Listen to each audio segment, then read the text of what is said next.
Archaeologists were looking for the long-lost tomb of Cleopatra when they found something that seemed too good to be real.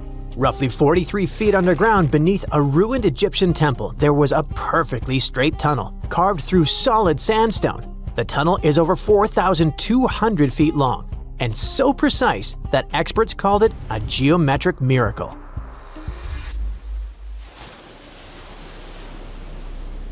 The tunnel sits beneath an ancient city west of Alexandria, near Egypt's Mediterranean coast. The team that found it carefully peeled back layers of stone and debris until they hit this passage, about 6.5 feet tall, cut cleanly into bedrock. There were no collapse marks or wandering curves, just precision. If you've ever tried to drill a straight hole into a wall at home and failed within seconds, imagine doing this underground for nearly a mile.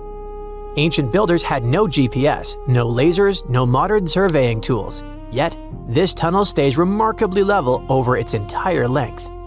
That means they understood gradients, angles, and distance in a way that goes far beyond stack stones and hope. Engineers today rely on machines to maintain that kind of accuracy underground. These people relied on knowledge, repetition, and patience. Parts of the tunnel now sit underwater or collapsed, probably after several earthquakes that struck the region centuries ago. Some experts think the tunnel may have once connected the temple to water sources or ritual areas closer to the sea. Archaeologists noticed that the Egyptian tunnel is an exact replica of the Eupalinos tunnel in Greece. It's believed to be one of the most important engineering achievements of antiquity, which only makes the Egyptian tunnel more special. Underground passages in ancient Greece linked temples to sacred springs. Back in ancient times, people moved through space in specific ways, underground and above, to reenact myths and journeys of gods. A tunnel like this could represent a path to the underworld, rebirth, or divine transition. Nobody would invest this much effort in construction just for decoration. Plus, in earlier digs at the site, archaeologists pulled up all kinds of artifacts, including coins with the names and faces of Cleopatra VII and Alexander the Great. They also found figurines, statues of deities, a mummy with a gold tongue, and even an entire cemetery packed with Greco-Roman style mummies. The perfect geometric tunnel isn't an isolated flex. Not far away, underwater archaeologists off the coast of Alexandria uncovered something that sounds like it belongs in a royal travel documentary. A 2,000-year-old pleasure boat that once glided along the Nile. And this wasn't just another fishing vessel or cargo barge. It likely stretched over 115 feet long and 23 feet wide, and had a decorated cabin, plus around 20 rowers, which turned the river into a moving palace. This isn't speculation pulled out of thin air. An ancient Greek geographer named Strabo wrote about these exact boats around the 1st century BCE. He described lavish vessels used by royalty during festivals and ceremonial outings in Alexandria. For years, historians treated that as a poetic exaggeration. Then, this wreck surfaced, and suddenly, Strabo sounded less like a storyteller and more like a witness. Even ancient art backs it up. The Palestrina mosaic from Italy shows richly decorated boats floating down the Nile. They match both the texts and the physical evidence almost perfectly. Inside the wreck, archaeologists found something small but incredibly human. Graffiti scratched into the wood in Greek. Just writing left behind by someone who stood on that deck 2,000 years ago. Researchers haven't fully decoded the text yet, but its existence alone matters. It tells us this wasn't just a floating symbol of power. People lived on it. It was sort of like a modern luxurious yacht, and the Nile was like a highway.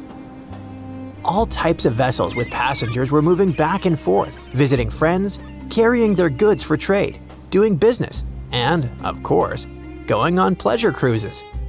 The location of the pleasure boat makes the story even better. The boat sat near the temple of Isis on Antirodos, an island that once hosted royal and religious buildings before earthquakes and rising seas erased it from the surface. That temple collapsed around 50 CE, and researchers believe the boat may have sunk during the same disaster. Another recent find that has to do with life on the Nile is the lower part of the massive worship complex about 10 miles southwest of Cairo. It connects directly to an upper temple dedicated to Ra, the Egyptian deity of the sun. The newly excavated part is a 4,500-year-old valley temple. The upper temple sits on higher ground, and archaeologists excavated it years ago. The valley temple is closer to the Nile, and it's connected to the upper part by a causeway. A German Egyptologist actually started excavating part of the temple back in 1901, but the groundwater sat much higher then, and he had to stop. Now, the groundwater level is lower, and a modern team has managed to excavate about half of the Valley Temple since 2024. Once they got in, archaeologists uncovered the remains of a columned entrance portico. Then they found blocks carved with a calendar of religious events, almost like an ancient public schedule. The text includes feasts for Sokar, a falcon-headed deity linked to Memphis, which was a major capital during the Old Kingdom, plus the Festival of Min, a fertility deity, and even the Procession of Ra. The calendar blocks all showed up around the entrance portico area, which most definitely means that the outside facade of the temple displayed this long feast calendar publicly. That's why archaeologists think this might be one of the earliest examples of a true public calendar ever found. A literal event list for an entire community, built into the architecture. On top of that, the team found dozens of decorated blocks covered in inscriptions that named a pharaoh who ruled around 2420 to 2389 BCE and had the temple built. This temple shows how people moved through ancient Egypt. Because the upper temple handled the main worship, but the valley temple made the whole place accessible. It acted like the landing area for boats coming in, either directly from the Nile or more likely from one of its side channels. So instead of hiking across desert terrain, visitors could arrive by water, step onto the temple's landing stage, enter through the Valley Temple, then head up the causeway ramp toward the upper temple on the hill.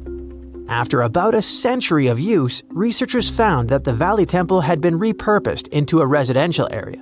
And the best part is, what they found from that era: 2 wooden pieces used for playing Senet, an ancient board game. Senet shows up at other Egyptian sites too, including King Tutankhamun's tomb, but nobody fully agrees on the rules today. Some discoveries in Egypt create new mysteries instead of solving the old ones. Earlier in 2025, archaeologists announced the discovery of the first pharaoh's burial found in or near the Valley of Kings since King Tut's tomb in 1922. The newly found tomb of Thutmose II flooded almost immediately after burial. Ancient officials rushed in, removed the mummy and most of the grave goods, and hid them somewhere else. The weirdest part is that an alabaster ointment jar inside the tomb links the burial directly to Hatshepsut, Thutmose II's wife and half-sister. The inscription basically says she made this monument for him, which proves she arranged his burial. But it still doesn't explain why she placed him here and later chose the Valley of the Kings for herself. Now, archaeologists are studying a huge mound of rubble near the tomb, about 75 feet tall, and suspect it was built to hide something important. If a second tomb sits underneath, it could be complete and undisturbed. So, the deeper the archaeologists dig, the more ancient Egypt stops feeling like a gone civilization and starts feeling like a paused one. Looks like it didn't just survive time, it outsmarted it. And we're only just beginning to catch up. Hey, I bet you didn't know that trees used to grow in the middle of Egypt's barren, sun-roasted Sinai Desert. It's true. If you can't picture it, I don't blame you. But archaeologists have recently stumbled upon a tree-lined boulevard. Yep, an actual green avenue, leading to a massive ancient fortress. No, this isn't some mirage or an overactive imagination, although I do have one. But it's turning our ideas of ancient Egyptian desert life upside down. Let's rewind a bit. The site in question is called Tel Abu Saifi, located in the northern part of the Sinai Peninsula. For a long time, it was known as a dusty archaeological footnote, the home of ruins from the Ptolemaic and Roman periods. You know, the era after Alexander the Great swaggered through Egypt and the Roman Empire called dibs. But recently, Egypt's Ministry of Tourism and Antiquities decided to give it a fresh dig. And what they found out turned to be more than just a forgotten outpost. We're talking about a full-on military fortress with defensive trenches, paved roads, lime kilns, barracks for soldiers, and even room for their families. A whole bunch of living quarters right in the middle of a desert doesn't feel very homey until you remember our star, the unexpected Green Avenue. This road was over 300 feet long and 36 feet wide, as long as an American football field, paved with limestone slabs and lined with more than 500 clay planting pits. These weren't for show. They held actual trees, creating a shaded tree-line entrance straight to the fortress. Imagine walking through that, the sun blazing overhead, and suddenly, blessed shade. Ooh. Now, that's not just a grand entrance, that's an ancient red carpet, or maybe a green one. But this wasn't about curb appeal. The existence of hundreds of trees in a desert landscape over 2,000 years ago tells us something big. You see, the Ptolemaic Egyptians weren't simply good at building monuments. They were also masters of water management. In a place where rainfall is rarer than a selfie with a pharaoh, they somehow found a way to grow rows of trees. Now, let that sink in.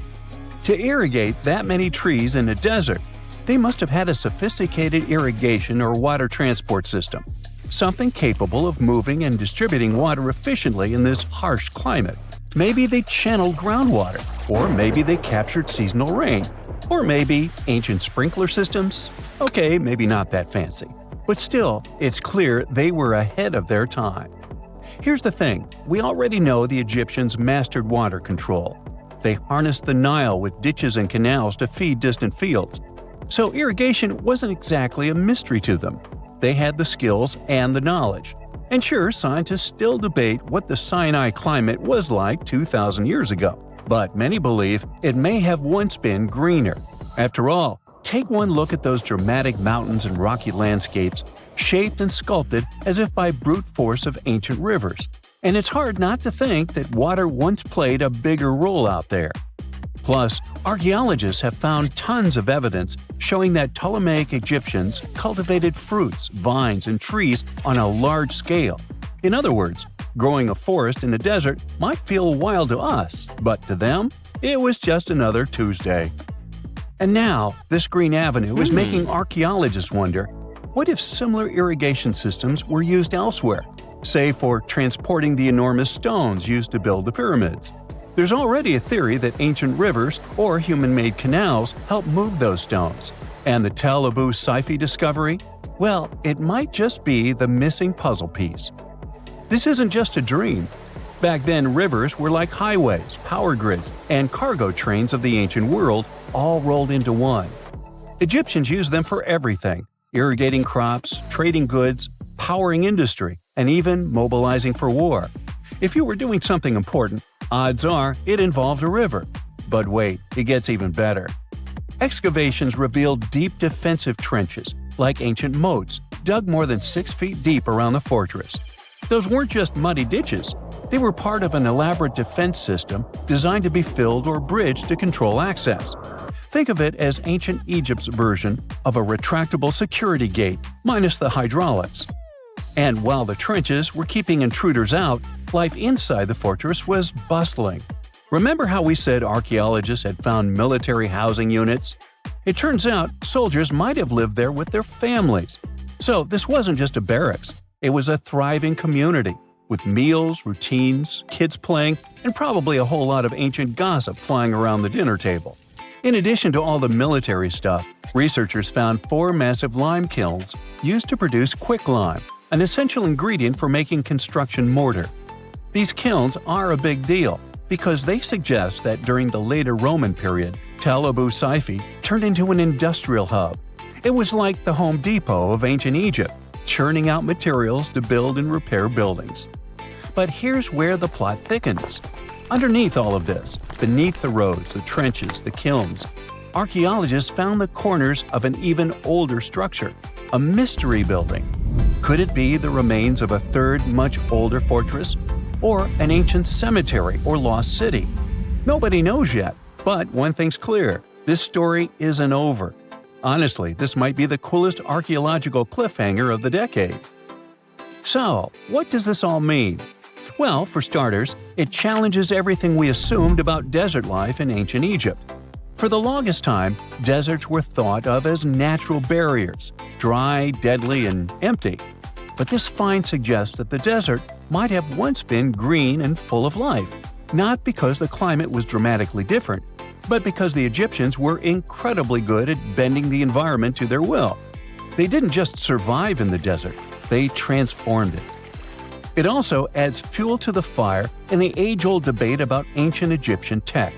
If they could build a fortress with tree-lined roads, moats, irrigation, and industry in the middle of the Sinai, is it really such a stretch to imagine they could engineer water channels to move pyramid stones? Forget the Ancient Aliens TV show. Sure, it's entertaining, I'll give you that, but it makes us forget something crucial. Those people were brilliant. A lot of what we call modern technology is recycled ancient ingenuity. And who knows how much knowledge we've lost over time. Meanwhile, the dig continues. Scientists are now mapping the entire Tel Abu Saifi site, trying to piece together how all the structures connect. Some want to analyze soil samples to find traces of old tree roots and maybe even figure out what kinds of trees once grew there. Imagine if they were date palms. We might be looking at the world's oldest snack lane. You already know that the implications of the discoveries don't stop with history books, right? This kind of discovery has modern relevance too. Our world is going through a lot of change, with crazy weather and huge heat waves. So maybe we should be asking, what can we learn from ancient civilizations that once made the desert bloom? If nothing else, Tel Abu Saifi reminds us that the ancient Egyptians were more than just pharaohs, pyramids, and mummies. They were visionary planners, eco-architects, and straight-up problem solvers. They didn't wait for nature to hand them what they needed. They engineered it. And thanks to discoveries like this, we're getting a clearer picture of just how advanced and, frankly, how cool ancient Egyptian civilization really was. So next time someone tells you deserts are just empty wastelands, you can hit them with this fun fact. Over 2,000 years ago, in the heart of the Sinai Desert, there was a fortress with a tree-lined avenue, moats, military housing, an industrial center, and even a secret underground structure. Take that, sand dunes! Who knows what else is still buried out there, waiting to rewrite history? For over 3,000 years, no one knew this place even existed. And then, out of nowhere, archaeologists digging near Alexandria uncovered something absolutely shocking: a forgotten Egyptian city. This place is buried under Greek ruins, hiding secrets that could rewrite the history of pharaohs and their armies. And one of the artifacts, which looks like a simple wine jug, changed everything. We thought that we already placed all the important parts on the map of ancient Egypt: pyramids, Thebes, Luxor, Alexandria. But nope, the map just got an update. The new city was a big deal, and it's about 3,400 years old. It's just been discovered at the site called Qom el-Nugus. This place is located west of Alexandria and tucked between the Mediterranean and a saltwater lake called Lake Mariut. This discovery raised a few eyebrows. Scientists thought that this place used to be empty and that it was only settled by the Greeks in about 332 BCE. But it turns out that people lived in Qom el-Nugus way before that. When archaeologists were digging through Greek ruins, they started noticing something unexpected: mud brick walls. Yep, you know, the pyramid type. That's the kind Egyptians built during the New Kingdom. These mud bricks were made from mud, clay, sand, and straw. These ingredients were mixed with water and dried in the sun, not baked. Egyptians used them for thousands of years to build houses, temples, palaces, and yes, the pyramids. Of course, other civilizations did use mud brick too, but Egyptian mud brick is kinda quirky. They used straw that grew in their regions, layout styles, and mortar. That's what helped the experts realize that Egyptians used to hang out in Qom el-Nugus. That alone raised eyebrows, and then they found more. An entire street layout, buried structures, and even a temple built by Ramses the Great himself. His name speaks for itself. This guy was one of the most famous pharaohs in all of Egyptian history. He ruled ancient Egypt for 60 years, fought huge battles, and just loved building tons of stuff like that temple. People loved him so much that later pharaohs literally pretended to be him or wrote his name on their buildings. That's when archaeologists realized that they weren't looking at some dusty mud bricks of a tiny village. That's an entire buried city. They immediately started digging more. Turns out the whole place wasn't random. It was built with great care. The streets had drains to stop rainwater from damaging the soft mud-bricked walls. There were also small tomb chapels with writings about soldiers. This suggests this place might have been the military base, and that changes a lot. In ancient Egypt, when the military showed up, there must have been a reason. So what was it? Protection? Conquest? Control of something important? In the case of this city, it was probably about wine, water, and trade on the edge of the desert. What's even crazier is that we still don't know just how big it was. The team has only uncovered part of it so far. There could be fortifications, warehouses, administrative buildings, or even more religious or royal structures waiting underground. We also don't know what this town was called in ancient times. That name is still buried, but it might be uncovered someday, maybe inside a wall, maybe on a scroll, maybe on another broken jug. One of those already turned out to be a mind-blower. A chunk of a ceramic jar, called an amphora, had a royal seal pressed into it, and that seal bore the name Meritaton. Princess Meritaton wasn't just anyone. She was the eldest daughter of Queen Nefertiti and the older sister of King Tutankhamun. Yes, that's right. Both Nefertiti and King Tut were involved here. All that was about a century before Ramses the Great built one of his temples here.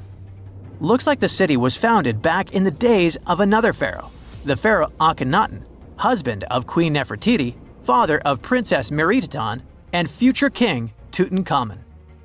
That guy, Akhenaten, was a bit of a wild card. He was the type who really gets weird about one of his interests. He tried to completely change Egypt's religion, forcing everyone to worship the sun disk called Aten instead of the usual deities. He basically told all Egypt that all their mythology was wrong, and from now on, there will be no more Osiris, no more Thoth or Set. Just raw sunlight only, people. That's known in history as the Amarna period.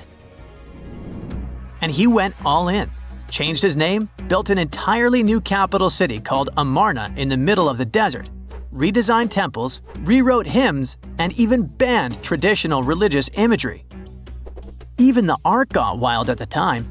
People started getting elongated heads, belly rolls, and all that humanity and vulnerability carved into stone. It was deliberately weird. He wanted to show the family not as perfect gods, but as human vessels of divine light. Everyone had to awkwardly smile and play along because he was the pharaoh after all. The wackiest part is that after his rule, his son, Tutankhamun, reversed all the sun disk-related stuff. He literally changed his name from Tutankhaten, which means living image of the Aten, the sun disk, to Tutankhamun, which means living image of Amun, one of the great older deities. King Tut brought back the old deities, reopened the temples, and erased as much of Akhenaten's legacy as possible. Looks like his family didn't really like the sun cult after all. Meanwhile, this discovered wine jug shows that the city was probably active, thriving with life during Akhenaten's times. That's huge. Up until now, there was no clear evidence that his radical ideas and projects extended all the way to the north. The jug also shows that vineyards and wine production reached all the way to the north in ancient Egypt. Wine really was a huge deal, worthy of placing a military base here. Princess Meritaton most likely used this jug. Just like with her brother, she was born into the sun and named after it. Her name, also spelled Meritaten, meant beloved of the Aten.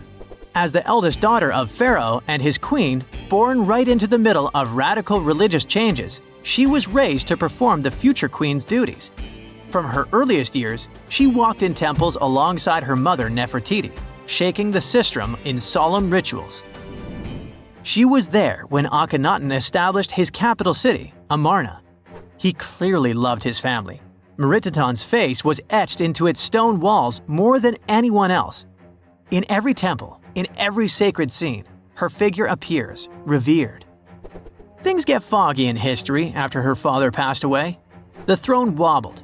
King Tut was very young, only 9 years old when he had to take new duties. Meritaton seemed to have been a brief step between her father and her younger brother. She married someone called Smenkhkare. History isn't even sure who that mysterious man was. Could have been a puppet, a phantom king in a crumbling dynasty. May have even been her brother. Whatever the truth was, these two took power and ruled together for a while. Meritaton got the title of the Great Royal Wife, a title of immense power. But Smenkhkare was a very short-lived ruler. He passed away just in about a year. There are some speculations among historians that Meritaton was the actual ruler, the informal female pharaoh, because her brother was too young. Some theories say that she raised Tutankhamun and became a sort of queen regent, mentoring the child who would be used to restore the old order. But all this is unconfirmed. It's very hard for historians to find information about that time because the Amarna period was later condemned. The successors wanted to wipe away Akhenaten's heresy and everything attached to it. This included Meritaten. So even if she ruled, even if she mothered Tut, they tried to bury her in the sands of history. In any case, perhaps this new uncovered city will tell us more about the mysteries of the Amarna period, one of the most chaotic periods of ancient Egypt. Not many civilizations are as mysterious as ancient Egypt, a powerful empire that lasted over 3,000 years. It gave us pyramids that still stand and myths that still inspire. It's one of the most explored places on Earth, yet somehow, we still find exciting stuff. In Abydos, archaeologists just uncovered a 3,600-year-old royal tomb. It's huge! It has golden hieroglyphs of deities covering the entrance, but the pharaoh's name? It's not there. It's missing. Who was this ruler, and what new chapter could this open in Egypt's story? If there's one place in Egypt where the line between life and demise feels thinner, it's Abydos. To the ancient Egyptians, this was sacred ground. They believed it was the burial place of Osiris, the god who literally passed away, had his remains separated, and came back to life to rule the underworld. Because of that, Abydos became Egypt's spiritual gathering place.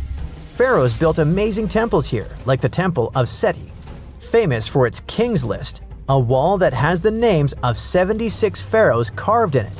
Pilgrims came from across Egypt, leaving offerings and participating in Osiris festivals, where his demise and rebirth were ritually reenacted. It wasn't just symbolic worship, it was Egypt's version of Comic-Con. But instead of cosplaying superheroes, people reenacted gods coming back to life. Obviously, pharaohs competed to be buried as close to Osiris as possible. Abydos became part cemetery, part holy city, part afterlife insurance policy. Fast forward thousands of years, and we still uncover remarkable stuff around Abydos. That's the case with the recently discovered tomb.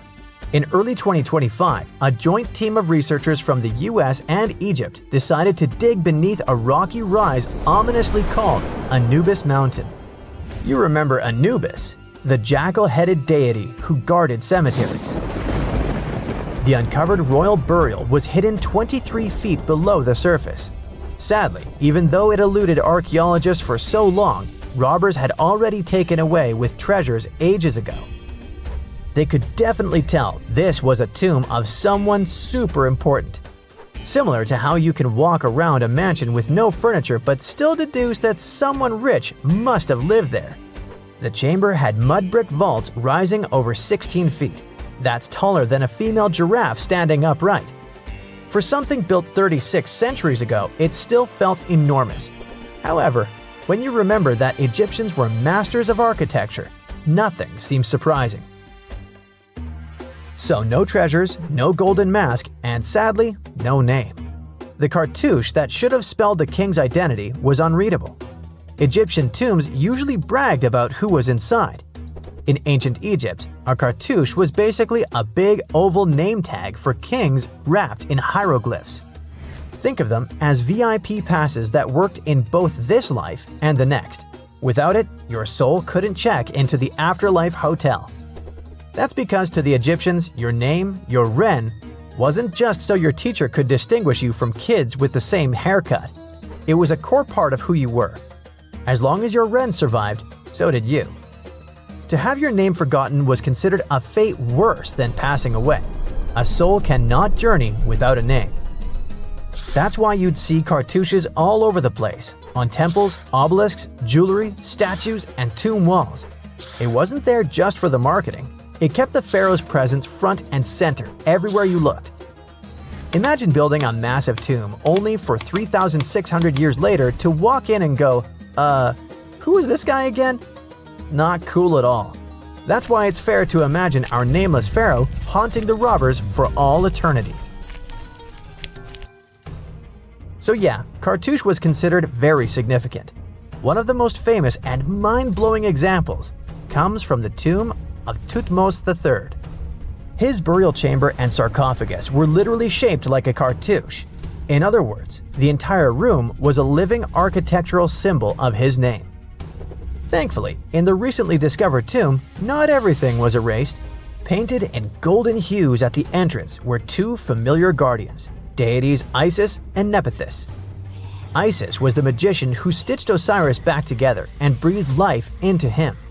Nephthys, her sister, was the eternal mourner and protector of the mummy. Together, they promised that whoever rested here would not face the afterlife alone, and it's one additional proof of the importance of the mysterious pharaoh. So, who could this be? To answer that, we need to go down history lane. This tomb dates back to Egypt's messy chapter called the Second Intermediate Period. Instead of one ruler in charge, the country had many rival kingdoms, each with its own little power base, like a real-life Egyptian version of Game of Thrones. And right in the middle of that chaos was Abydos. For a while, it was home to its own line of kings, the so-called Abydos dynasty. Those weren't the pyramid builders everyone knows, and that's why they're so mysterious. They left behind almost nothing. No great monuments, no sprawling cities, just fragments of names on broken blocks. For centuries, many scholars even doubted they existed at all. That sorta changed in 2014, when archaeologists uncovered the tomb of Senebkay, one of those shadowy kings. Now, everything we know about Senebkay points to him having quite a story to tell. His bones revealed 18 deep wounds, the kind you get in battle. He had blows to his skull, back, and hands, and likely lost his life fighting, making him one of the few pharaohs we know who sadly fell in combat. His tomb was modest, with reused artifacts from earlier kings, but it delivered one priceless thing: proof. Until Senebkay, the Abydos dynasty was just a theory. With him, it became real. And that's why the new discovery could be a big deal. The newly uncovered royal tomb at Abydos shares the same layout and style as Senebkay's. It has limestone chambers, mud brick vaults, and protective deities, although it's much bigger. Which again raises the possibility that we're looking at an even earlier, more powerful ruler of Abydos. Whoever he was, he wanted to be remembered alongside the greats. Which is ironic, because it seems that history tried erasing him. Perhaps additional findings alongside his tomb could tell us more. Yes, there's more, and it's actually pretty cool. Not far from Abydos, in the village of Banawit, archaeologists uncovered a Roman-era pottery workshop. Yeah, you heard that right, a pottery factory close to a pharaoh's burial ground. The site had huge clay kilns, storage rooms, and even broken shards called ostraca. They were basically ancient sticky notes.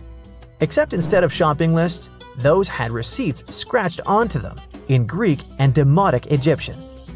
Little records of everyday transactions, the kind of thing you'd never expect to find near a lost dynasty king. Honestly, the potters missed a chance. Forget boring receipts, they should have been selling Osiris's mugs and Anubis figurines to pilgrims and tourists. But that's not all. It seems that centuries later, during the medieval period, the same ground became a cemetery. Archaeologists found mud brick graves with skeletal remains. This could mean that Abydos kept its aura of significance for hundreds of years after the age of pharaohs. So why this hill again and again? Is this place really a getaway to the afterlife? It is, after all, the very place where Osiris is said to rest. That belief lingered like a shadow for thousands of years, strong enough to pull in pharaohs and later medieval families. Different rituals, same sacred ground. Although, to be fair, the Romans weren't here for Osiris. They came to make pots. The story of Abydos is not over. The excavations will continue, and who knows what else could be discovered in the future. Today, archaeologists are armed with tools that are basically X-ray glasses for the desert. Every scan could reveal a hidden chamber, or if we're lucky, finally give our nameless pharaoh his wren back to him. In fact, I became strangely invested in finding out who he was. So let's hope for some news soon. It's only a matter of time. Do you have your own theories? Let me know. Miles and miles of yellow sand, treeless mountain ridges, and scorching hot sun over your head. And suddenly, something you'd never expect to come across in a barren desert. A small group of overexcited people. They're as happy as you would be if you'd won a lottery. They've just found an ancient tomb, once flooded with its walls in bad shape. But the stuff they discovered inside proves that this is the burial site of one of Egypt's most mysterious pharaohs. Historians have been hunting for his tomb for years, but no one expected it to hide ancient treasures. Fast forward. After careful examination of the site, Egyptian officials have announced the discovery of the tomb of King Thutmose II. It's the last missing tomb from Egypt's 18th dynasty. And this is also the first royal tomb found since King Tutankhamun's was discovered in 1922, in more than 100 years. A team of Egyptian and British archaeologists found the tomb in the Theban Mountains area, west of Luxor, near the famous Valley of the Kings. Before this, the site was only known as Tomb C4, but during their excavation, the team found clear evidence proving it belonged to King Thutmose II. Archaeologists actually found the entrance and main tunnel leading to the tomb in 2022. But at first, they thought it belonged to a queen because it was near the graves of Thutmose III's wives. It was also close to Queen Hatshepsut's tomb. Originally, it was prepared for her when she was just a royal wife. But everything changed when she became pharaoh. But we'll talk about this twist of fate a little later. But soon they realized that their discovery was much more significant.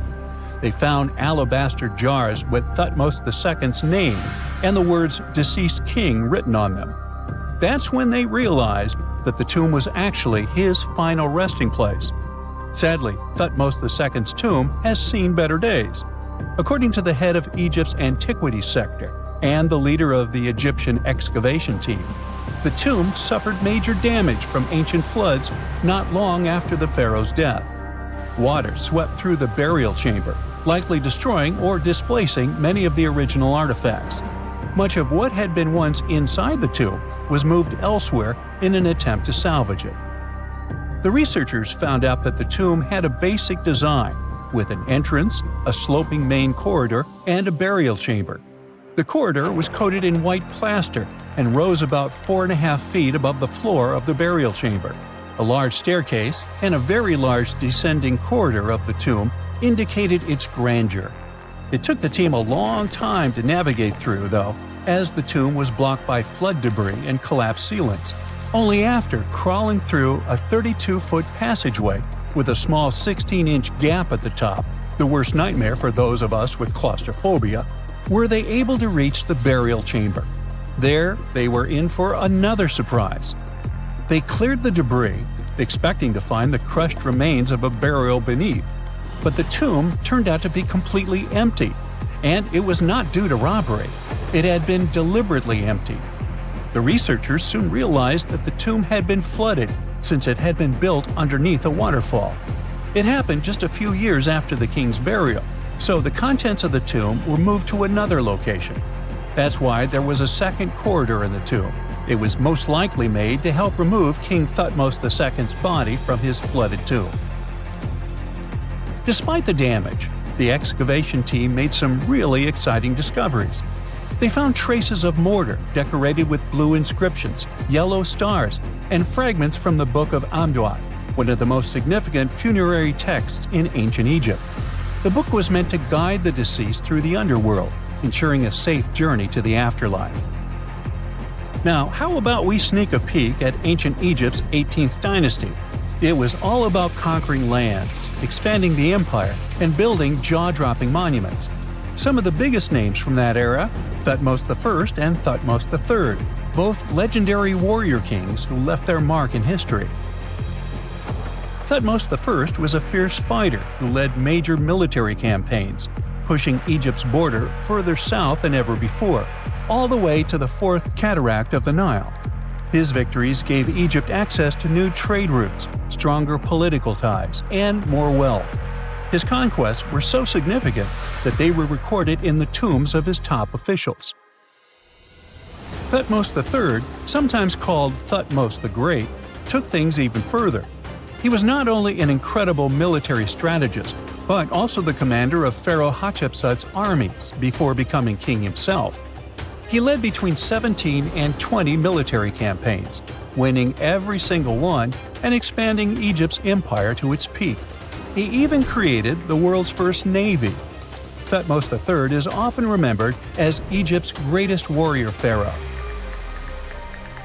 And sandwiched between these two powerhouses was Thutmose II, a pharaoh who doesn't get nearly as much attention. Hey, the middle child, right? His reign lasted only about 5 years before he passed away at around age 30 in 1479 BCE. He is kind of a mystery.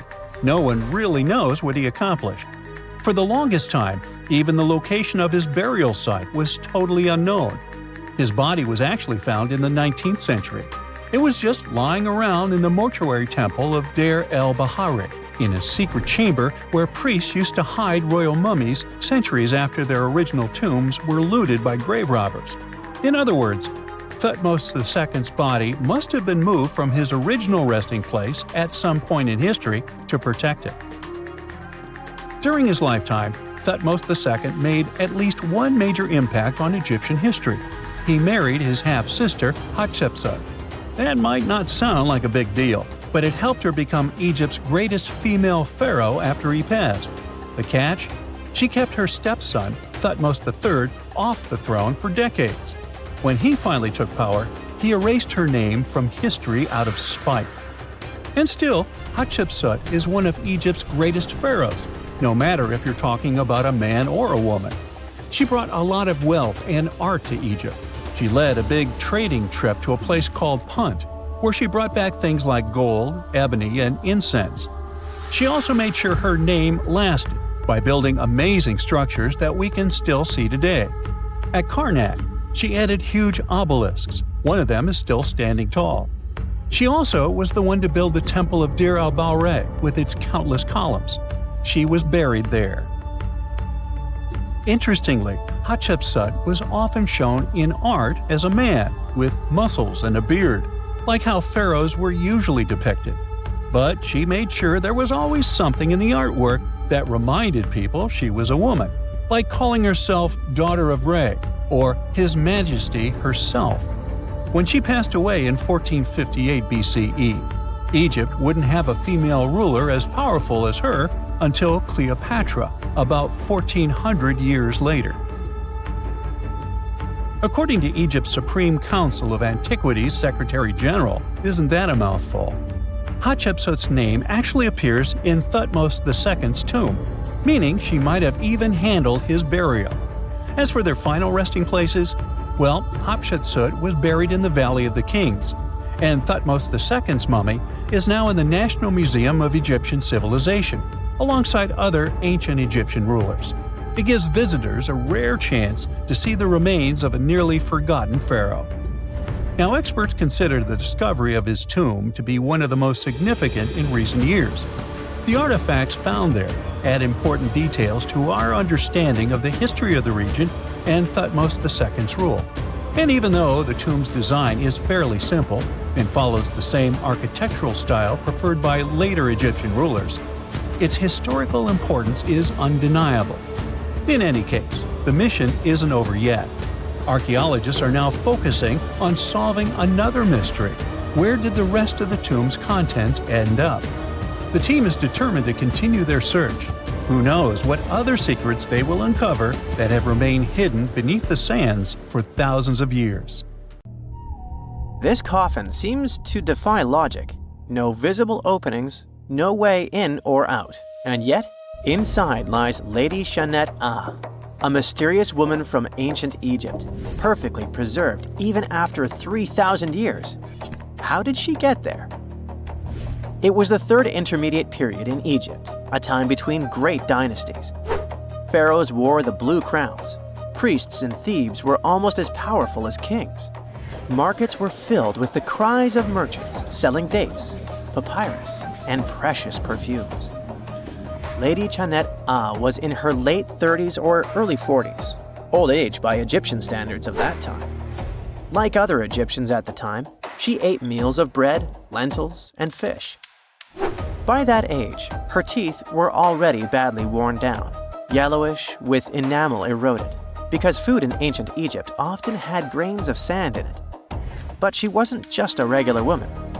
When she passed away for unknown reasons, her burial was lavish. Locals wrapped her body in expensive linen and adorned with artificial eyes to replace her real ones. That would help her see in the afterlife. And that's exactly how we found her 3,000 years later, in a beautifully decorated sarcophagus. It was made of cartonnage, which is kind of like papier-mâché, made by layering linen and papyrus with adhesive. These coffins were wildly strong, lasting for thousands of years, all thanks to Egypt's super dry climate. But most importantly, Egyptians only used it for the elite. So she was someone very important to the locals, though we might never know why. But there was only one huge problem with her mummy. How did they even put her in the coffin? No matter how much researchers looked, there were simply no entry points. The only visible gap was a tiny slit near her feet. But that's not nearly large enough to place her entire body inside.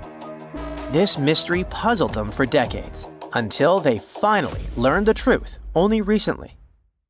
They study those mummies at the Field Museum in Chicago using new technology, CT scans.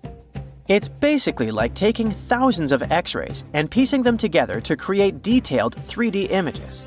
That's how we can learn more about the bodies without disturbing them. And it turns out the ancient Egyptians were unbelievably clever. They didn't construct the cartonnage around Tsunami's body, which would be a common and easy thing to do. Instead, embalmers created the coffin first. Then, they softened this coffin with moisture to make it flexible. After that, they carefully molded it around her wrapped body. They did cut a slit along the back of the coffin to do that, but then they laced it up like a corset, so it seemed like there were no openings. Finally, they secured a wooden panel at her feet to keep everything in place. That's where the tiny slit came from. Usually, the insides were removed and put in jars, symbolically guarded by the 4 sons of Horus. Egyptians believed that the deceased would need all that stuff once they got into the afterlife. They also thought it would help preserve the body for ages, which, as we can see, worked amazingly well. Thanks to their beliefs, we now have mummies as time capsules. Each son of Horus was supposed to protect each of the specific body parts. The human-headed Imseti for the liver, the baboon-headed Hapi for the lungs, the jackal-headed Dalmutef for the stomach, and the falcon-headed Kebis Senuv for the intestines. It's crazy how much effort the embalmers put into their job, especially in Lady Tsunami. They wanted to make sure her body remains untouched and the sarcophagus would be perfect for her. You can't help but wonder, who was she if she mattered so much? The ancient Egyptians literally viewed the afterlife as modern retirement planning. You're not just passing away, you gotta prepare yourself for it, prepare the body, eyes to see, and so on. And the richer or more important you were, the better your afterlife would be. But Chanet-A wasn't the only fascinating mummy they studied. They also decided to scan Harwa, an Egyptian man who lived around the same time. Judging by the mummy, he also had a high social status. His mummy revealed no signs of hard labor, and his teeth were well kept, which means he enjoyed some high-quality food without tons of sand in it. Some fellas got lucky both in life and after it. But there were many mysterious mummies throughout history. One of them is Chin Tzu, also known as Lady Di. The story of her began in 1968. Some workers near Changsha, China, were digging an air raid shelter for a hospital. But suddenly, they accidentally uncovered an ancient burial site. They came down there and stumbled upon something incredible. 3 tombs belonging to a noblewoman, her husband, and a young man believed to be their son. She was a noblewoman from ancient China, and she had a fascinating backstory. She lived over 2,000 years ago during the Western Han Dynasty. She was married to Li Kang, a guy who served as chancellor to the Changsha Kingdom, a high-ranking official. At first, it looks like Lady Di lived a life of luxury and privilege. She had private musicians to play at her parties, and for her personal enjoyment. She probably played the guqin, an instrument that back in the day people associated with intellect and elegance. And she certainly ate like an empress. Fine meats, delicacies, and all things like that. Even her wardrobe was full of some exquisite silk, not even mentioning the tons of cosmetics. But all this wealth came at a cost. The more she aged, the worse her health became. She got a full pack: a heart condition, diabetes, high pressure, and liver issues. It also looks like her back was driving her crazy, probably making it hard for her to even move. Finally, as a cherry on top, she developed gallstones. All this packed together eventually led to a heart attack that took her life around the age of 50. There was one haunting detail. Scientists found over 130 melon seeds in her stomach and intestines. Most likely, she ate watermelon just hours before she passed away, which means it was probably during summer when the fruit was ripe. She enjoyed a sweet, simple treat before her life was cut short. The excavation began in 1972, and this wasn't easy at all. Over 1,500 local students had to help. And Lady Di was the most mysterious one.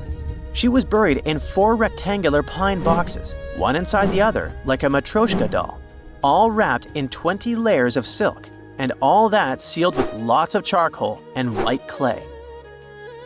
The coffins were painted beautifully as well, adorned with protective deities, mythical animals, and clouds which symbolized the heavens. There were drawings of divine creatures and Mount Kunlun. The myth said that on this mountain, people reach eternal happiness. All this told us a lot about the Han Dynasty, their beliefs about afterlife, art, daily lives, and their remarkable craftsmanship. And then researchers finally got to the body. It was astonishing. Soft skin, joints that could still bend, and in general, she was almost intact. She even kept her hair, eyelashes, fingerprints, and even traces of blood. It's like she literally passed away only a few weeks ago. Ancient people used a very clever technique to preserve her. It looks like embalmers put her into some weird, mysterious acidic liquid. This liquid prevented bacteria from growing. Unfortunately, it also gave rashes to all the scientists that touched Lady Di. And this rash lasted for 3 months. And you know what they buried together with her? Over 1,400 artifacts, mostly personal stuff like silk clothes, cosmetics, and musical instruments. Even food, grains, meats, wine, and pastries. There were also 162 carved wooden figurines of various servants and musicians. It's possible that they were either just there to service her even in the afterlife, or maybe based on her actual servants. A gruesome discovery took place in Egypt some years ago. You want to hear about it? 16 human hands, carefully buried in 4 eerie pits. They didn't look too much like human hands at first, since they were abnormally large. but they were. Weirdly, there were only right hands. No left hands were in sight. It turned out that it points to the practice of an ancient dark ritual. Old Egyptian art and tales talked of a ceremony where warriors would present the right hand of their adversaries as proof of victory and ask for gold in return. Egyptians believed in the afterlife, so cutting off someone's hand meant you cut off their power eternally. Guaranteeing this type of defeat was interesting to the winning party. Here, the fight was between Egyptians versus Hyksos, who lived in what was once known as Canaan. Egypt has always been the center of some history-changing findings, and some time ago, this papyrus was found. If we stretched it open, it would be just a tad bigger than the height of a skyscraper. The world's tiniest skyscraper, which is located in Wichita Falls, Texas. When humans didn't write on their notes app, they wrote on this thing, made from the medulla of a papyrus plant. Around 2,000 years ago, ancient Egyptians wrote something reminiscent of a book where they describe most of their funerary traditions and their visions of the afterlife. It's considered one of the most important texts from ancient Egypt and is still sold in bookstores to this day. This ancient manuscript was unearthed from a chamber located just south of the Pyramid of Djoser, located in Saqqara. Oh yes, Djoser is the oldest pyramid in Egypt and not the Giza pyramids like most people think. So recently, the site of Saqqara buzzed with excited archaeologists who probably found one of Egypt's oldest complete mummies. They believe that this beautiful and well-preserved mummy was that of a wealthy man. He was discovered in a deep shaft, covered in layers of gold leaves. There are many symbols that show he was an important and wealthy man, like the band he wore on his head, the bracelet on his chest, and the fact that he was embalmed with a tunic, which was reserved for Egypt's finest. The most exciting part of the entire discovery was finding the resting place sealed with mortar, just as the ancient Egyptians had left it 4,300 years ago. Now this may sound weird, but back in 2008, archaeologists discovered a missing pyramid. Now it went missing because it deteriorated over the span of 4,000 years. Today, you can only see its base. It was a pretty important site back in ancient times. It is said that around the area of the pyramid, the ancients hosted a special type of ceremony where high priests would carry mummified remains of sacred bulls. Now here's a fun fact.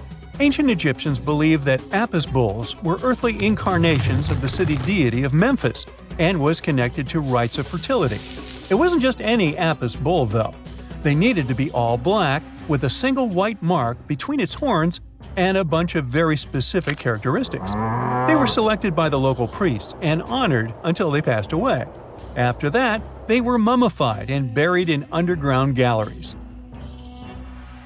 Meanwhile, this missing pyramid sort of disappeared around the 1800s. It was a German archaeologist who first found it in the village of Saqqara. He called it the Headless Pyramid when he first found it.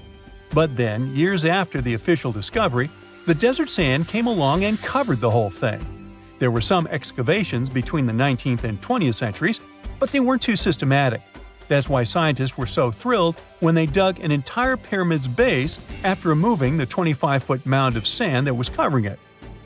Oh, and it turns out American archaeologists are excavating a cemetery in Egypt that could contain over 1 million mummified bodies. So far, archaeologists have dug around 1,700 mummies. One of the main differences from other classic Egyptian mummies is that these people weren't kings and pharaohs. They were commoners that most likely lived about 1,500 years ago, when Egypt was controlled by the Roman and Byzantine empires. The name of the cemetery is cool though, the Way of the Water Buffalo, just in case you want to check it out on your next trip. Other than bulls and buffaloes, ancient Egyptians also liked baboons. Are you seeing a pattern here? In the beginning of the 20th century, archaeologists discovered a site filled with mummified baboons in a place called, guess what? The Valley of Monkeys. An animal wouldn't have been mummified if it wasn't considered important. Certain animals were more important than others, since they were linked to specific deities. Jackals were connected to Anubis, the ancient god of the afterlife, and cats were likened to the female deity Bastet. Baboons were a pretty big deal, since they were believed to be connected to Thoth, the deity of wisdom and advisor to Ra, one of Egypt's supreme deities. The archaeologists who studied these animals weren't too happy. They think these baboons were kept inside and were deprived of sunlight for most of their lives. They had extreme vitamin D deficiencies and they were poorly fed. Maybe Thoth got angry with these baboon keepers. Just a guess. Since there's never a boring day for archaeologists in Egypt, they also found human mummies with golden tongues. Since Egyptians were all about the afterlife, they believed that golden tongues might help a person speak once they pass to the other side. I mean, it's a long shot, but hey, why not? Some of these mummies were placed in wooden coffins with goods, such as necklaces, pottery, golden artifacts in the shape of lotus flowers, and scarab beetles, and iPhones. Just kidding. A new temple was also unearthed recently in Egypt. Scientists believe it was dedicated to honor Zeus Cassius. That deity would be a cross between Zeus, the almighty Greek deity of the sky, and Mount Cassius. While digging around the Sinai Peninsula in Egypt, archaeologists spotted 2 pink granite columns poking out of the ground, and bingo. They believe these columns represented the temple's front gate and collapsed during an earthquake many years ago. And speaking of deities, there weren't only super serious deities. Recently, scientists unearthed a golden ring in a city south of Cairo. No, Frodo, it's not magical. It was a normal gold ring, but it had the depiction of the deity of fun, officially named Bes. This deity is often described in sacred texts as a happy chubby dwarf. Today, many tattoos we get are sorta deprived of any sense and are made of aesthetic purposes only. In ancient Egypt, though, women would get tattoos as a token of protection for childbirth. That's what scientists think, at least. Around the Nile region, scientists found some mummies that had well-preserved tattoos, which is a rarity since the skin deteriorates so easily. 2 of these women tattooed their lower backs, and the drawings were simple. They were mostly pictures, including that same chubby dwarf we just talked about, Bes. He also had a side hustle as the protector of women during childbirth. Now, would you believe me if I told you ancient Egyptians invented robots? No? Well, that's because that's not entirely true. Sure, they were astronomers, mathematicians, and engineers, and somehow they also squeezed an eccentric invention into that package – an automated deity some scientists called Hathor. This wooden statue had been in the Metropolitan Museum of Art for years before someone noticed its secret. With the help of an X-ray machine, specialists discovered a mechanical operating system inside it. The pulley-like axis goes from the statue's shoulder to her left leg. When the system rotates, the statue raises and lowers her hand. Hey, pick me! Pick me! I got my hand up here. Let's face it, most ancient tombs have been looted at least once. No matter how scary the rumors could have been, most mummies were open too. But one. This is the Bashiri mummy, and it puzzles everyone so much that nobody dares to see what's inside. Meet Howard, but you must know him already if you're into Egyptian history. He's primarily famous for discovering King Tut's tomb back in 1922. But few people know that before this revolutionary discovery, he had probably found another mummy. It happened in 1919, and it goes by several names, either the Bashiri mummy or the Mummy of Pacheri, or the Untouchable One. Some reports say that Howard stumbled upon the Bashiri mummy in Luxor's Valley of the Kings, just where he would later find Tut's tomb. Despite this find, not much is known about this particular mummy. The reason why it's still unharmed in any way is not because of some superstitions, but because nobody is sure that they can undo what they do if something goes wrong. The mummy is so intricately wrapped that researchers never unfurled it for fear of irreversible damage. The golden rule of anyone who works with antiquities: if you're not sure you can't make it better or preserve it unchanged, do not touch it. History knows many examples of ancient relics ruined beyond repair, say Ecce Homo, or smiling statue restoration. The delicate fabric that covers the mummy's face has this cool design that kind of looks like a pyramid. The researchers are not 100% sure, but this might be the only one of its kind with that embalming style. But without knowing the ancient technique, it's next to impossible not to ruin the mummy while unwrapping and wrapping it back. Back in the day, people, Both experts and looters would unwrap mummies for all sorts of reasons, mostly to study them. Luckily, these days, we have advanced tech that lets us check out what's inside a sarcophagus without having to unwrap anything. After taking a closer look at the Bashiri mummy, researchers figured out that it belonged to a man who was around 5.5 feet tall and lived during the Ptolemaic era, which makes this mummy roughly 2,300 years old. The Egypt Museum shared that the X-ray scan also uncovered an inscription of the guy's name, but it's a bit tricky to tell if it says Pacheri or Nenu, adding to the intrigue.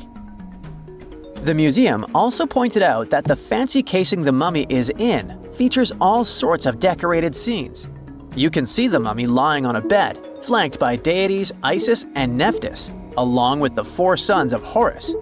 Plus, there are 2 images of the funerary god Anubis at the feet of the casing. By the way, Bashiri mummy is not the only one that has remained untouched. This is Issa Temkebde, and Gaston Maspero, a French archaeologist, made the decision to leave her mummy untouched, wanting to keep her resting peacefully since she was in such amazing shape. He did mention, though, that her tomb had been raided long ago. Thanks to some X-ray work, we learned more about the mummy. The scans revealed a few artifacts still wrapped up with the wife of a high priest, including amulets around her neck, right arm, and forehead. The X-rays also showed she had some dental issues and arthritis in her knees. While she passed away as an older woman, it's tough to pinpoint her exact age. However, various sources from her son's reign indicate that she was held in high regard in the kingdom. Isitemkebd served as the sister wife of Penejam II. You got me right, they were related by blood and were siblings, but back then it was pretty common to get married this way to preserve the purity of the bloodline. Say that to Habsburg, duh. Their chase for purity only led to inbreeding and the notorious Habsburg's jaw. Right, I guess we should not judge ancient Egyptian rules and morals, but what we can say for sure is that both Bashiri and Isitemkebd were incredibly lucky to stay untouched. The odds were not in King Tut's favor, though. The researchers' work hit him hard. The tomb itself was discovered in 1922, but it wasn't until 1925 that the nested coffins were opened during an excavation. The outer coffin, held together with silver pins, opened up to show another coffin shaped like a mummy, decorated with colorful glass and flower garlands. There were worries about the king's mummy because it had been exposed to moisture. The middle coffin was pretty heavy and didn't have any handles, so they had to be super careful taking it out. Inside the innermost coffin, which was solid gold and wrapped in a red cloth, they found the royal mummy, and this all went down on October 28, 1925.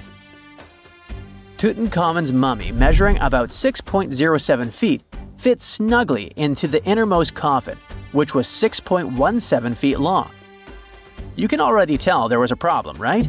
Imagine how hard it is to extract something as fragile as an ancient dried-up mummy, especially when there's not much room for maneuver. Plus, the mummy looked sus. It was pitch black. Howard Carter, the lead archaeologist of the expedition, estimated that around 2 buckets worth of oils had been poured over the mummy. But care had been taken to avoid the mask and feet. It was made to preserve him better.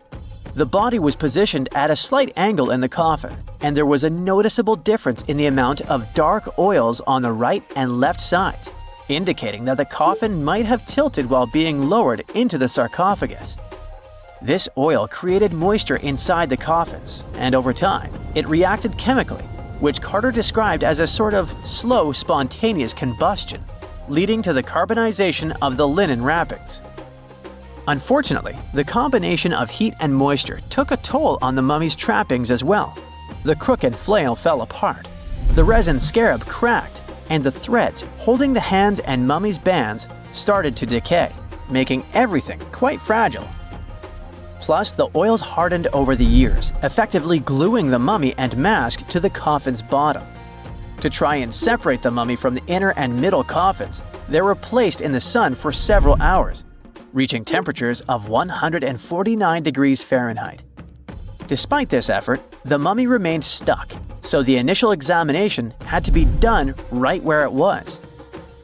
The first part of Tutankhamun's mummy the researchers checked out was his lower legs and feet, meaning they started the examination from the bottom up. As they peeled back the bandages, they uncovered the first of many treasures wrapped up with the king.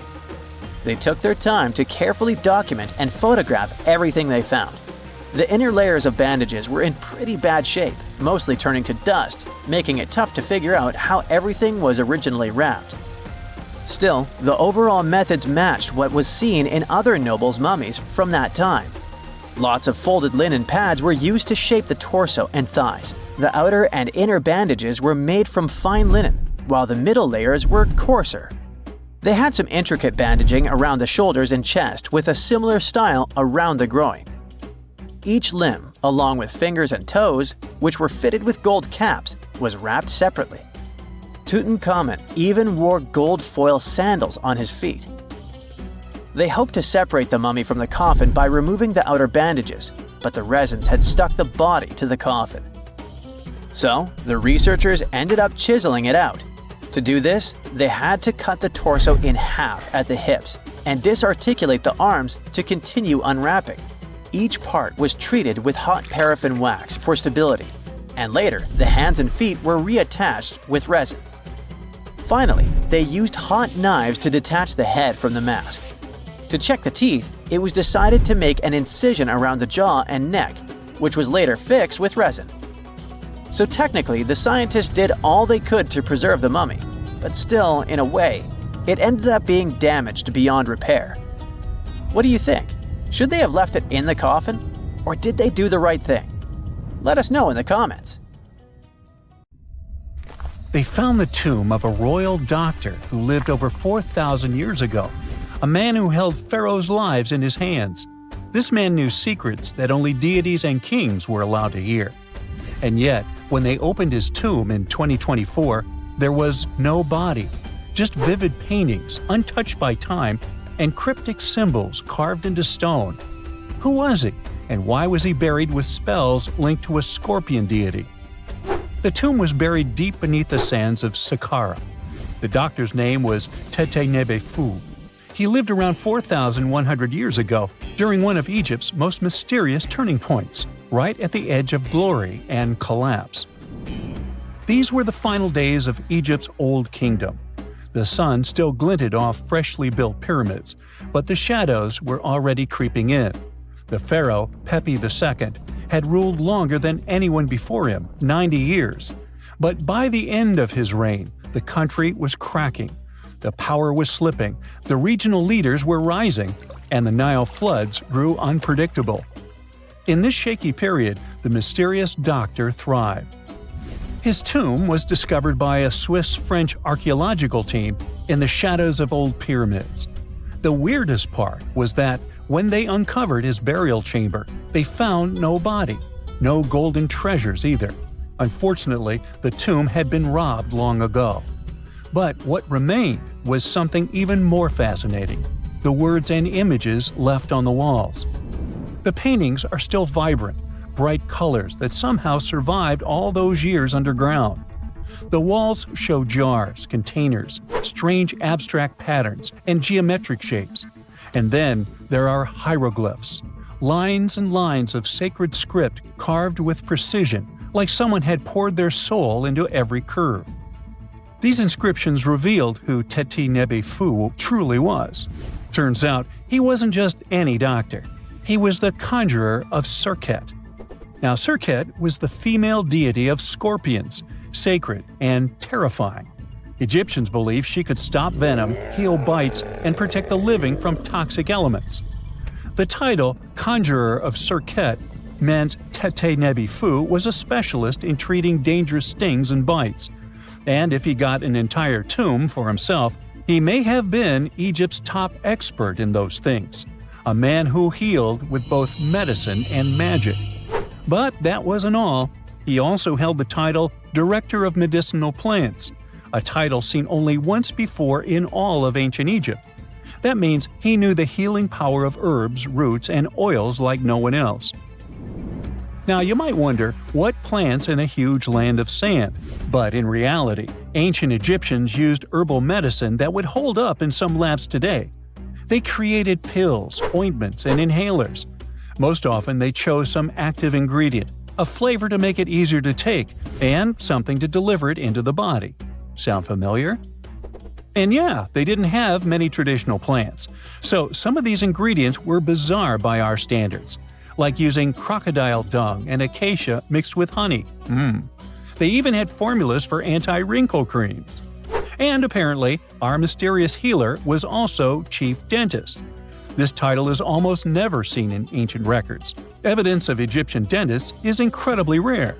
Turns out, our ancient genius didn't just fight stings and study plants. He was also trusted with teeth and jaws, which were actually a huge problem in ancient Egypt. These people may have built wonders, but their teeth paid the price. Ancient Egyptians constantly caught grains of sand in their mouths. They often ate grit-filled bread and raw vegetables, which wore down enamel and caused a horrible condition called attrition. This led to tons of problems, including tooth loss. They had to improvise back in the day. For example, crafting the world's oldest known toothpaste from crushed rock, mint, and pepper, which ironically only made things worse for the gums. Or a toothpaste from things like eggshells, pumice, and natron, a salty mineral used for cleaning.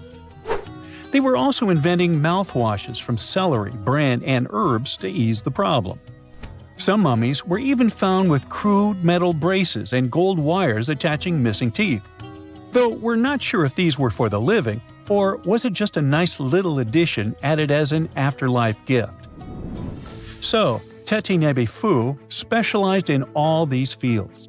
3 rare titles for one man. Now back in the day, he must have been admired as incredibly knowledgeable.